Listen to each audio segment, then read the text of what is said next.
Le 11 septembre 2001, les événements autour du World Trade Center à New York et du Pentagone ont bouleversé la population mondiale. Un événement qui continue de marquer le monde. Ce jour, également appelé 9/11, a entraîné de nombreuses guerres et a permis au gouvernement du monde entier d'étendre massivement le contrôle de leur propre population. Selon le récit officiel du gouvernement américain et des médias mainstream, 19 terroristes ont détourné 4 avions le matin du 11 septembre.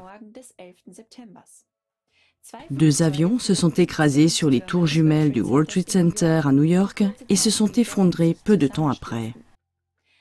Un 3e avion s'est écrasé sur le Pentagone, le siège du ministère américain de la Défense. Un 4e avion s'est écrasé près de Pittsburgh. Les attentats ont coûté la vie à 2989 personnes. Immédiatement après les attentats, le gouvernement américain et les médias ont présenté Oussama Ben Laden et l'organisation terroriste Al-Qaïda comme les auteurs des attentats. Premièrement, cette version officielle du gouvernement américain et des médias mainstream résiste-t-elle à un examen minutieux? De nombreux faits, avis d'experts, enquêtes et témoignages oculaires ébranlent très fortement la crédibilité de la version officielle du gouvernement. Effondrement des tours jumelles par démolition contrôlée.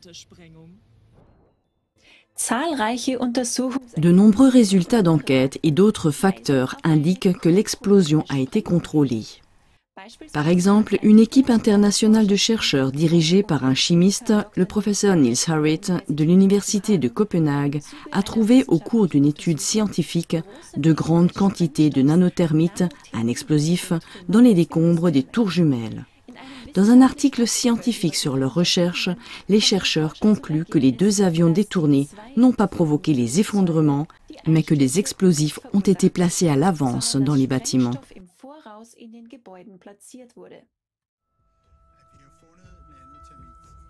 Nous avons trouvé de la nanothermite dans les débris du World Trade Center. Elle peut faire exploser des choses et elle peut faire fondre des choses. Ces 2 attributs ont été probablement utilisés, d'après ce que je vois. Du métal en fusion s'écoule de la tour sud quelques minutes avant l'effondrement. Le concierge du World Trade Center, William Rodriguez, a fait cette déclaration frappante. La première explosion s'est produite au sous-sol B2. Il y avait 6 sous-sols dans le bâtiment avant même que l'avion ne frappe le bâtiment. J'étais là, j'ai sauvé des gens que j'ai aussi présentés à la commission du 11 septembre. C'est la commission qui a été créée pour enquêter sur tout ça. Mais ils n'ont pas été entendus une seule fois. J'ai été concierge pendant 20 ans. Et le 11 septembre, j'avais l'unique passe-partout. Les pompiers et les centaines de témoins oculaires qui ont fait état de dynamitage et d'explosion n'ont pas été pris en compte dans le rapport officiel du gouvernement. Quand je suis arrivé dans le hall, on a entendu comme des coups de feu, puis il y a eu 3 énormes explosions. Quand nous sommes entrés dans le hall, il était complètement détruit. Je pense qu'une bombe a explosé avant même que l'avion ne s'écrase sur le bâtiment. Sur le chemin du 8e étage, il y a eu une énorme explosion qui nous a fait reculer. Nous étions dans la cage d'escalier avec notre matériel. Et là, il y a eu une énorme explosion. Dans la version officielle du gouvernement, le fait que le béton des tours jumelles ait été pulvérisé par l'effondrement reste inexpliqué. Regardez les débris qui sont restés. Ce ne sont pas de gros morceaux d'acier ou de gros morceaux de béton. Ce sont de fines particules. Où sont passés tous les débris? Le béton a été pulvérisé. J'étais ici mardi et c'était comme si j'étais sur une planète étrangère. Le béton était tout simplement pulvérisé. Nous avons ici des immeubles de bureaux de 210 étages. On ne trouve pas de bureaux ici. On ne trouve pas de chaises, pas de téléphone, pas d'ordinateur. Le plus gros morceau de téléphone que j'ai trouvé était la moitié du clavier. Il faisait à peu près cette taille. Le bâtiment s'est effondré en poussière. Ground Zero désigne le site du World Trade Center détruit lors des attentats terroristes du 11 septembre 2001. Ce terme est utilisé dans le langage militaire pour désigner le lieu d'explosion en surface d'une bombe atomique ou d'un missile. World Trade Center 7. Le World Trade Center 7 ne se trouvait pas directement sur Ground Zero, mais au nord, à l'extérieur du site.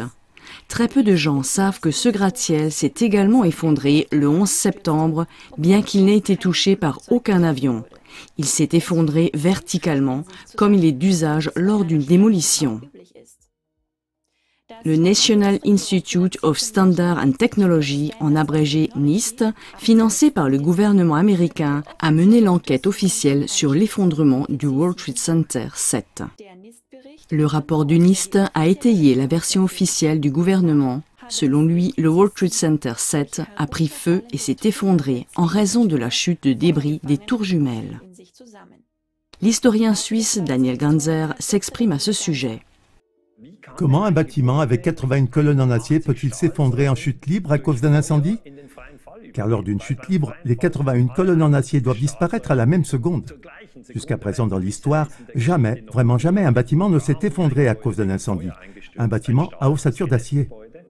En 2019, une étude indépendante sur le World Trade Center 7 a été publiée aux États-Unis. Elle a été présentée par l'Université d'Alaska Fairbanks. La principale conclusion de cette étude est que le feu n'a pas causé l'effondrement du World Trade Center 7 le 11 septembre. Le professeur Daniel Ganser s'est exprimé comme suit sur les résultats de cette étude. Elle dit que les 81 colonnes d'acier ont dû perdre leur stabilité à la même seconde. Et c'est en fait une autre façon de parler de dynamitage.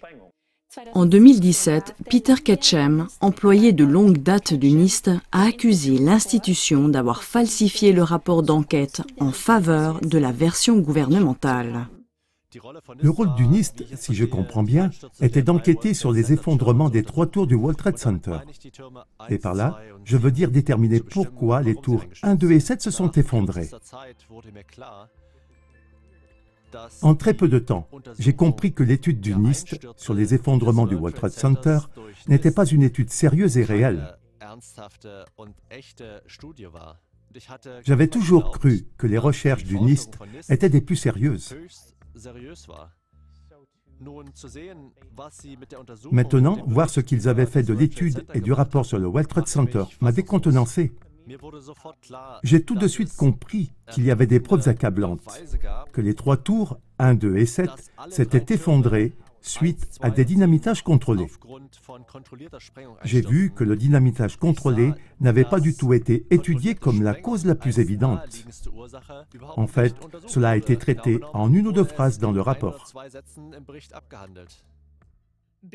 Couverture médiatique du jour du 11 septembre. La BBC a diffusé en direct un reportage sur l'effondrement du World Trade Center 7 alors que le bâtiment était encore debout. En réalité, l'effondrement de la tour n'a eu lieu que 20 minutes plus tard. Outre la chaîne de télévision britannique, CNN avait également annoncé trop tôt l'effondrement. Ce fait indique que certains médias étaient préinformés. Deuxièmement, compte tenu de ces faits qui plaident en faveur d'une démolition contrôlée, les questions suivantes se posent inévitablement. Qui est le propriétaire du World Trade Center? Qui était responsable de la sécurité de ce complexe de bâtiments? Existe-t-il des preuves que les gens ont été au courant à l'avance de ces événements? Construction du World Trade Center à New York. À la fin des années 1950, le banquier et stratège global David Rockefeller s'est engagé pour la construction du World Trade Center. En 1958, Rockefeller a fondé l'association Downtown Lower Manhattan et en a pris la présidence. Son frère Nelson Rockefeller, qui était à l'époque gouverneur de New York, l'a beaucoup aidé dans cette entreprise. C'est pour cette raison que les tabloïds new-yorkais ont appelé les tours jumelles Nelson et David. David Rockefeller, décédé en 2017, a siégé dès 1949 au conseil d'administration du Conseil des relations extérieures qu'il a ensuite dirigé. Derrière ce groupe de réflexion se cache un tel pouvoir que le magazine d'information Der Spiegel écrivait déjà en 1975 qu'il s'agissait de l'institution privée la plus influente d'Amérique et du monde occidental. Jusqu'à aujourd'hui, le CFR, c'est-à-dire le Conseil des relations extérieures, tire les ficelles comme une sorte de gouvernement de l'ombre. C'est depuis ce centre stratégique que l'administration américaine est dirigée dans le but de faire avancer le gouvernement mondial, également appelé Nouvel Ordre mondial, visé par David Rockefeller et le CFR. Le CFR a été fondé en 1921 par des banquiers connus comme John Rockefeller Jr., le père de David et Nelson Rockefeller, et est depuis lors financé en grande partie par la famille Rockefeller. Une première piste sur les commanditaires du 11 septembre est fournie par le témoignage remarquable du réalisateur américain primé Aaron Russo en 2009, peu avant sa mort. J'avais un ami, Nick Rockefeller. Lorsque je me suis présenté au poste de gouverneur du Nevada, il m'a contacté par l'intermédiaire d'une avocate et nous sommes devenus amis. C'est lui qui m'avait dit, 11 mois avant le 11 septembre, qu'il y aurait un événement. Il ne m'a jamais dit ce que serait cet événement. Mais cet événement devait être suivi d'une invasion de l'Afghanistan par l'Amérique pour construire des pipelines depuis la mer Caspienne. Nous envahirions l'Irak pour prendre les champs de pétrole et établir des bases militaires au Moyen-Orient pour faire de tout cela une partie du nouvel ordre mondial. Je me souviens qu'il m'a dit que nous verrions des soldats chercher des personnes dans les grottes d'Afghanistan et du Pakistan.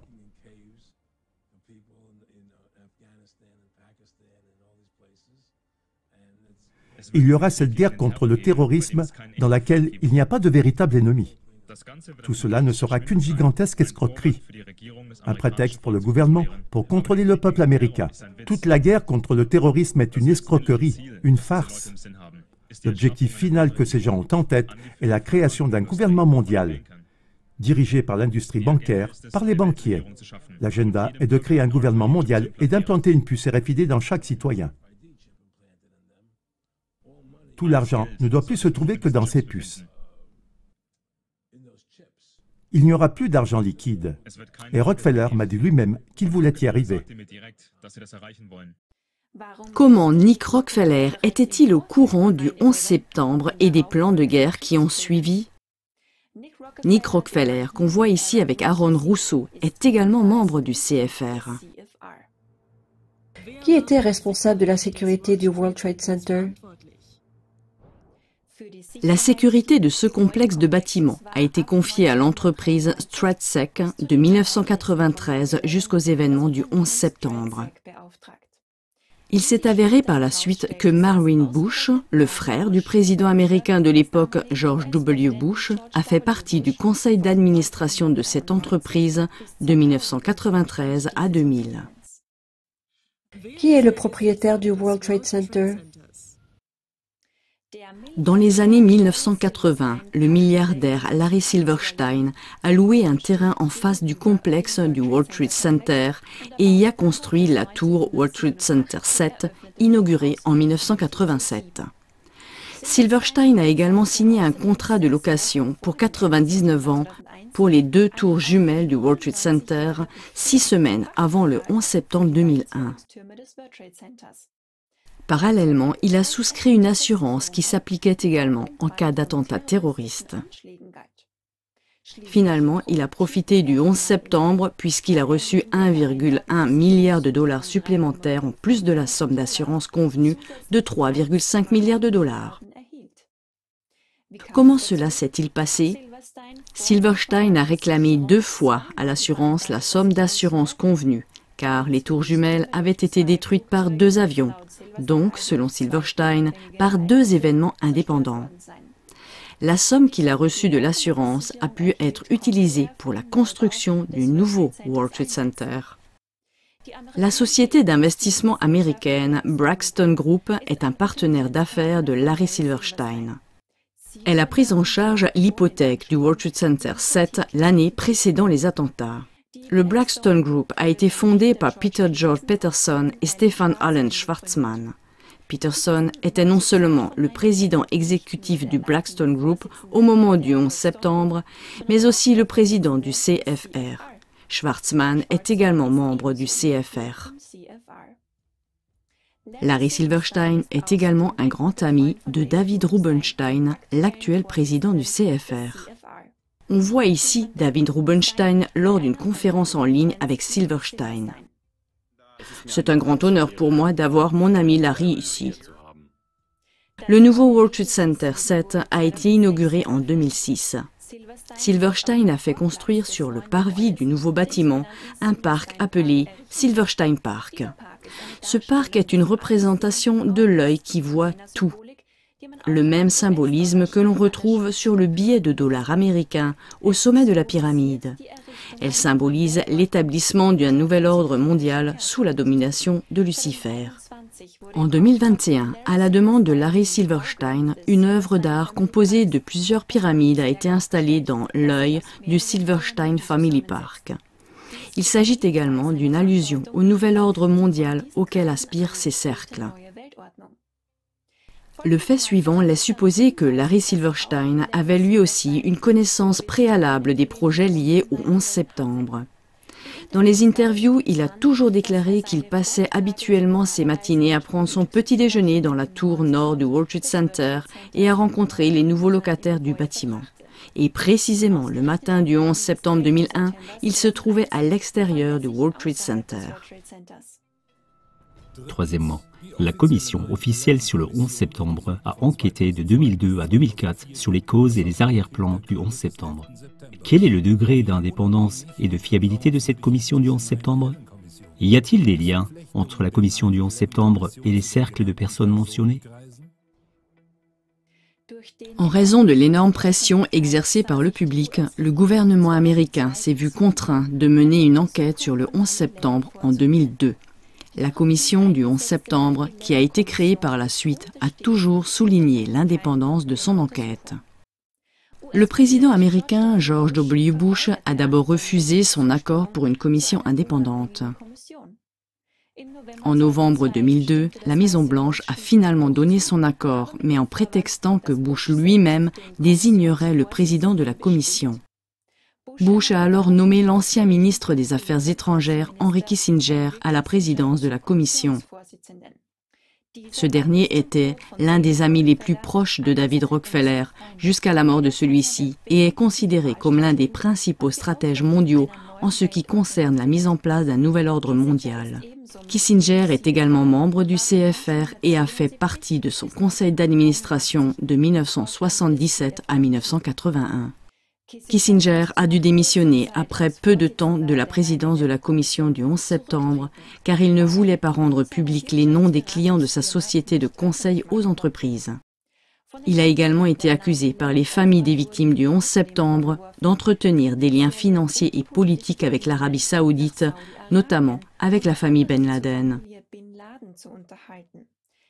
Thomas Keane a alors été nommé nouveau président par le président Bush. Lee Hamilton est devenu le vice-président. Thomas Keane et Lee Hamilton sont tous deux membres du CFR. La commission du 11 septembre se chargeait principalement des auditions publiques des témoins et faisait des déclarations sur le déroulement de l'enquête. Le travail concret, à savoir la demande, la collecte et l'évaluation des documents pertinents, ainsi que la rédaction du rapport final, incombait à une équipe de 78 personnes. Celle-ci était dirigée par Philippe Zelikow, il en était le directeur exécutif. Zelikow a écrit l'histoire officielle du 11 septembre, et comme on pouvait s'y attendre, Philippe Zelikow est lui aussi membre du CFR. En mars 2004, le journaliste Jim Mann a révélé que Zelikow avait plaidé pour le renversement de Saddam Hussein et qu'il avait rédigé en septembre 2002 le document stratégique par lequel Bush a légitimé la guerre en Irak en 2003. Zelikow a toujours été accusé d'utiliser la commission du 11 septembre pour justifier la guerre en Irak. Le professeur Heiko Schöning, écrivain et médecin, a décrit le travail de la commission du 11 septembre dans son livre Game Over de la manière suivante. Pour tous ceux qui ont conservé un peu de bon sens, il suffit de prendre connaissance d'une seule audition parlementaire, celle du lundi 26 janvier 2004. Le directeur exécutif de la commission d'enquête gouvernementale sur le 11 septembre, le Dr Philippe Zelikow, et son assistante Susan Ginsburg ont montré un passeport prétendument retrouvé, presque intact, d'un pirate de l'air qui aurait percuté une tour du World Trade Center à New York. Pourquoi prétendument? Parce que physiquement, c'est impossible. En 2011, le journaliste Paul Greg Roberts est arrivé à la conclusion suivante. La commission n'a pas convoqué de témoins importants et n'a entendu que des témoins qui confirmaient le point de vue du gouvernement, afin d'occulter politiquement et de manière contrôlée les événements réels. La réaction de George W. Bush est également frappante. L'interrogatoire de sa conseillère à la sécurité, Condoleezza Rice, par la commission du 11 septembre, a eu lieu le 8 avril 2004. Cependant, Bush ne l'a autorisé à témoigner qu'à la condition que la commission ne l'interrogerait pas, lui ou le vice-président Dick Cheney, publiquement et l'interrogerait sans prêter serment et sans enregistrement. L'audition du président Bush et de son vice-président Dick Cheney sur le 11 septembre s'est finalement déroulée à huis clos et sans prestation de serment. George W. Bush a également longtemps refusé de déclassifier les rapports des services de renseignement qu'il avait reçus dans les semaines précédant les incidents du 11 septembre. La Maison-Blanche n'a autorisé que les deux commissaires, Philippe Zelikow et Jimmy Gorelick, à consulter les rapports des services secrets que Bush avait reçus. Outre Zelikow, Jimmy Gorelick est également membre du CFR. Qui s'en étonnera? Le sénateur Max Cleland s'est fermement opposé à cette censure de l'accès au dossier et a donc annoncé en décembre 2003 qu'il quittait la commission. Il a été remplacé par Bob Kerrey, également membre du CFR. Outre la commission du 11 septembre, la CIA et le FBI ont enquêté sur les causes du 11 septembre. Au moment du 11 septembre, la CIA était dirigée par George Tenet. Il a clairement indiqué qu'il existait des tabous pour les recherches dans certains domaines. George Tenet est également membre du CFR. Robert Mueller a été directeur du FBI de 2001 à 2013. Il a été nommé à ce poste par le président George W. Bush. Robert Mueller est également très proche du CFR. On le voit ici lors d'une réunion du CFR.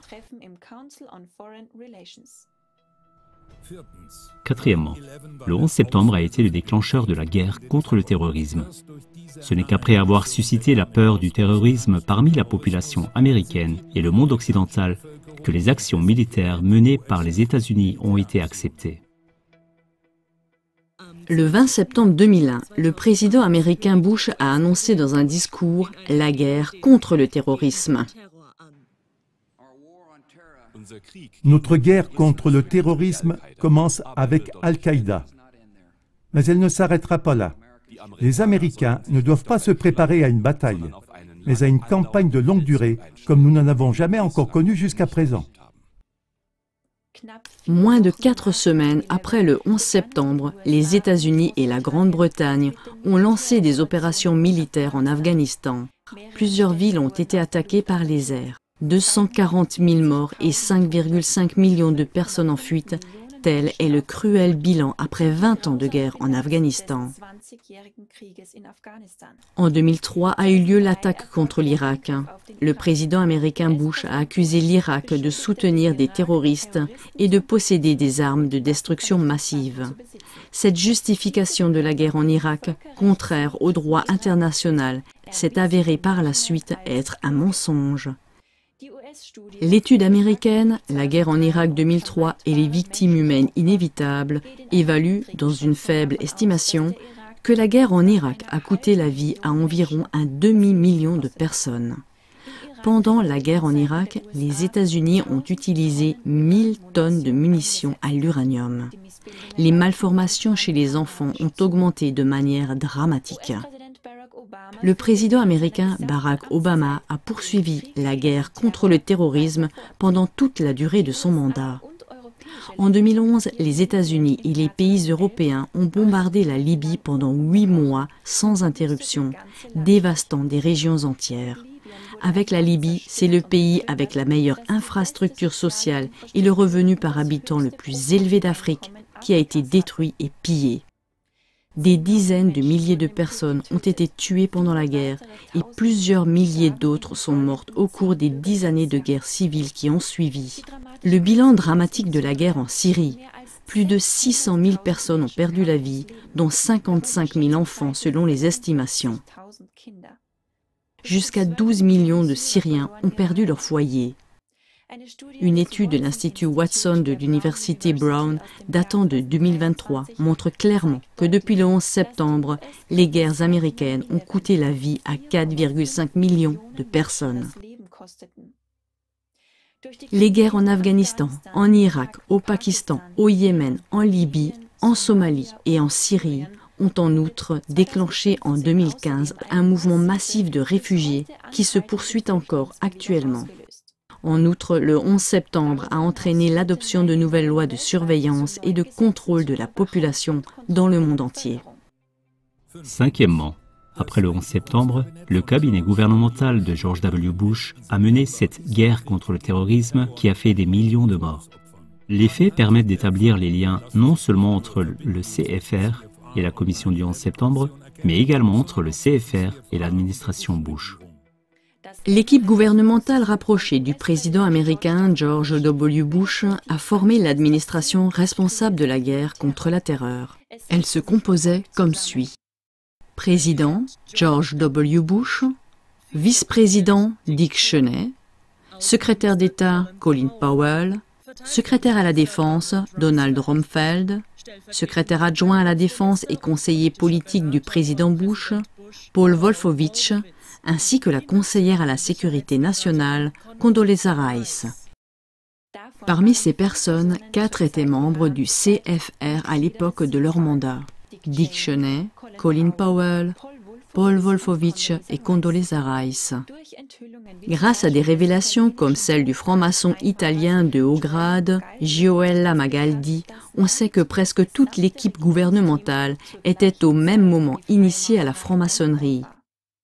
Voici les membres de la superloge Howard Patalfa, George W. Bush, Dick Cheney, Donald Rumsfeld, Paul Wolfowitz et Condoleezza Rice.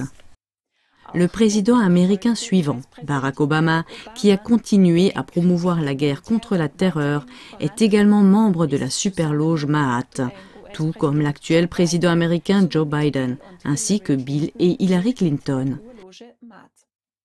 Ces superloges au sein desquelles la franc-maçonnerie de haut niveau est organisée poursuivent également la mise en place d'un gouvernement mondial unique. Le chef terroriste Oussama Ben Laden a été présenté comme le principal instigateur des attentats du 11 septembre 2001. Gioella Magaldi a révélé qu'Oussama Ben Laden est également un franc-maçon de haut grade et un membre de la superloge maçonnique Aort Pantalfa, avec presque tous les politiciens du gouvernement américain au moment du 11 septembre. Ben Laden a été initié originellement à la superloge maçonnique Three Eyes, fondée en 1968 par David Rockefeller, Henry Kissinger et Zbigniew Brzezinski. Outre Oussama Ben Laden, George Bush père, Dick Cheney, Condoleezza Rice et Nelson Rockefeller font ou ont fait partie de cette loge secrète. L'actuel président du CFR, David Rubenstein, et le président à long terme du CFR, Richard Haass, font également partie de la superloge Three Eyes. Dans ce contexte, on comprend mieux le lien entre la famille Bush et la famille Ben Laden. Le père d'Oussama Ben Laden s'est hissé au premier rang des entrepreneurs de construction et des multimillionnaires dans le royaume d'Arabie Saoudite à partir des années 1950 avec son entreprise Saudi Bin Laden Group. Salim Ben Laden, le demi-frère aîné d'Oussama Ben Laden, a dirigé l'entreprise familiale de 1972 jusqu'à sa mort. En tant qu'investisseur, il était étroitement lié à George Bush Senior par le biais d'entreprises telles que le Carlyle Group. Avec le fils de ce dernier, George W. Bush, il a fondé en 1978 la société pétrolière Arbusto Energy au Texas. Dans les jours qui ont suivi le 11 septembre, le trafic aérien a été interdit aux États-Unis. Toutefois, selon des documents internes du gouvernement, le FBI a permis à des proches du chef d'Al-Qaïda Oussama Ben Laden et à des autres Saoudiens de quitter rapidement les États-Unis le 13 septembre 2001. La Maison-Blanche, sous la présidence de George W. Bush, a donné l'autorisation de faire sortir du pays 6 jets privés et 2 douzaines d'avions de ligne. Les documents qui ont révélé cela ont dû être publiés en 2015, car le groupe de défense des droits civils, Judicial Watch, avait intenté avec succès une action en justice pour les obtenir. Mais qu'en est-il des messages vidéo de menaces d'Oussama Ben Laden diffusés en continu par les médias grand public? Selon les révélations de Magaldi, Ben Laden agissait selon un scénario préétabli. Même le vérificateur de faits de la radio SWR3 a dû admettre qu'il existe des doutes légitimes sur la version officielle concernant la responsabilité d'Oussama Ben Laden.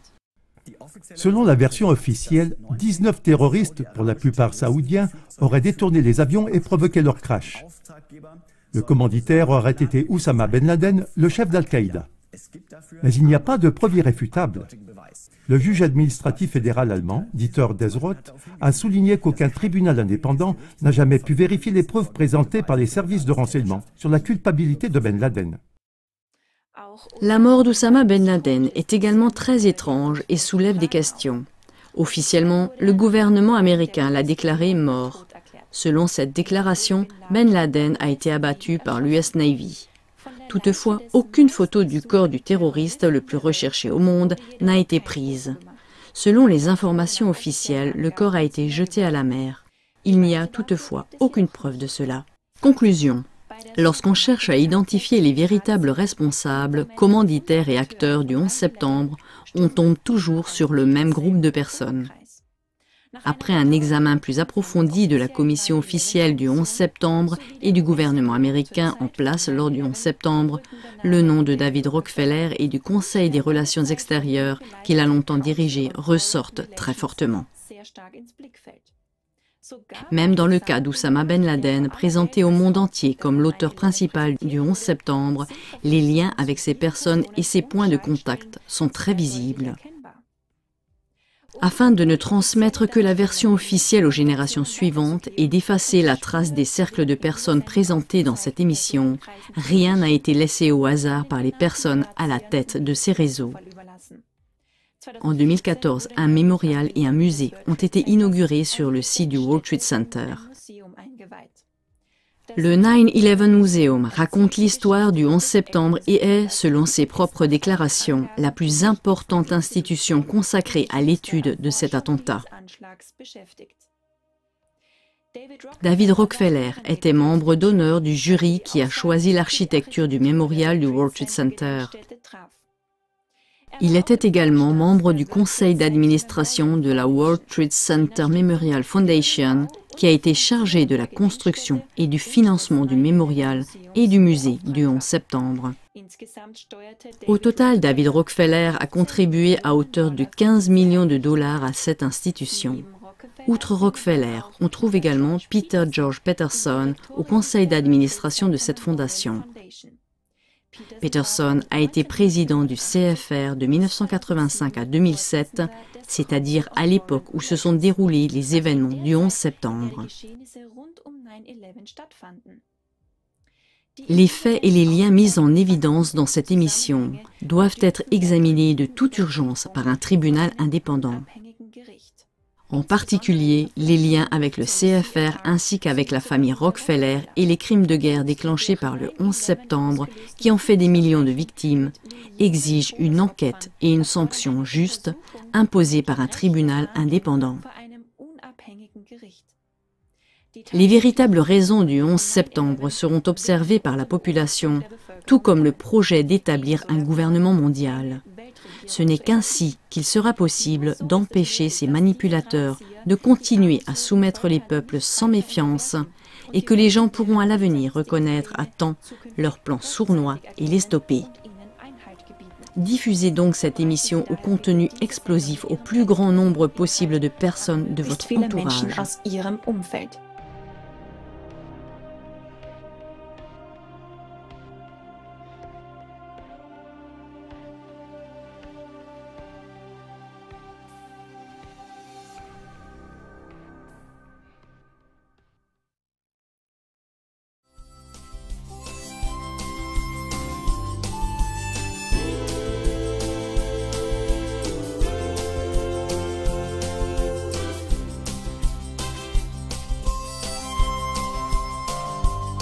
Zwei Türme fielen und mit ihnen meine Sicht auf die Welt.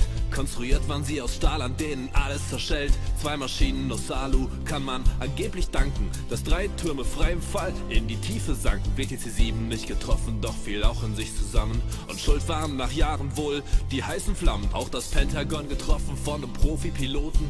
Und wer das hinterfragt, wird zum Verschwörungsidioten. Der Wind hat sich gedreht, ihr habt euch selbst geschadet. Auch wenn ihr euch mit euren Lügen noch in Sicherheit badet. Kein Mensch glaubt nicht mehr, auch wenn ihr es vielleicht denkt. Jeder weiß, ihr selbst habt das World Trade Center gesprengt. Ja, gesprengt und zwar von euch, nicht vom Terror zerstört. Und die Medien decken euch, weshalb man nicht mehr auf sie hört. Es ist verlogen, euer Spiel, ihr seid so dermaßen durchtrieben, dass wir euch stoppen werden, weil wir den echten Frieden lieben.